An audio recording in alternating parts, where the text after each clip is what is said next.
ನಮ್ಮ ಚಿಂತಾಮಣಿ ನ್ಯೂಸ್ ಕನ್ನಡಕ್ಕೆ ಸ್ವಾಗತ.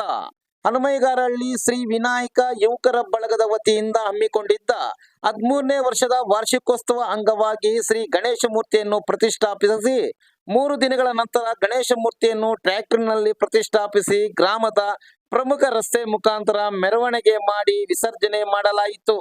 ಗ್ರಾಮದ ಭಕ್ತಾದಿಗಳು ಶ್ರೀ ಗಣೇಶ ಮೂರ್ತಿಗೆ ಪೂಜೆಗಾಗಿ ತೆಂಗಿನಕಾಯಿ, ಹೂವು, ಊದ್ಕಡ್ಡಿ, ಕರ್ಪೂರ, ಹಣ್ಣು ಹಂಪಲು ಸಮರ್ಪಿಸಿದರು. ಪ್ರತಿ ವರ್ಷದಂತೆ ಈ ಬಾರಿಯೂ ದೇವರ ಪ್ರಸಾದ ಲಡ್ಡು ಪ್ರಸಾದವನ್ನು ಹರಾಜು ಮಾಡಲಾಯಿತು. ಹರಾಜಿನಲ್ಲಿ ಗ್ರಾಮಸ್ಥರು ಭಾಗವಹಿಸಿ ಅತಿ ಹೆಚ್ಚು ಮೊತ್ತ 35,100 ರುಗಳನ್ನು ಗ್ರಾಮದ ಈರಪರೆಡ್ಡಿ ಜಿಬಿಆರ್ ಕುಟುಂಬದವರಿಗೆ ಪ್ರಸಾದವನ್ನು ಪುರೋಹಿತರಾದ ವೇದಬ್ರಹ್ಮಶ್ರೀ ನರಸಿಂಹಶರ್ಮ ಮತ್ತು ಲಕ್ಷ್ಮೀನಾರಾಯಣರವರು ಪೂಜೆಯನ್ನು ಮಾಡಿ ಲಡ್ಡು ಪ್ರಸಾದವನ್ನು ಈರಪರೆಡ್ಡಿ ಜಿಬಿಆರ್ ಕುಟುಂಬದವರಿಗೆ ಯುವಕರ ತಂಡ ಹಸ್ತಾಂತರ ಮಾಡಿದರು. ಗ್ರಾಮಸ್ಥರೆಲ್ಲರಿಗೂ ಮತ್ತು ಸುತ್ತಮುತ್ತ ಗ್ರಾಮಗಳ ಸಾರ್ವಜನಿಕರಿಗೂ ಭೋಜನ ವ್ಯವಸ್ಥೆ ಮಾಡಲಾಗಿತ್ತು.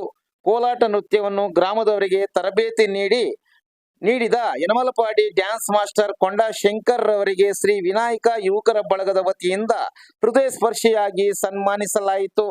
ಗ್ರಾಮದಲ್ಲಿ ಗಣೇಶ ಮೂರ್ತಿ ಮೆರವಣಿಗೆ ವೇಳೆ ಯುವತಿಯರು, ಮಹಿಳೆಯರು, ಪುರುಷರು ಬಣ್ಣಗಳನ್ನು ಪರಸ್ಪರ ಬಳೆದುಕೊಂಡು ಸಂಭ್ರಮಿಸಿದರು.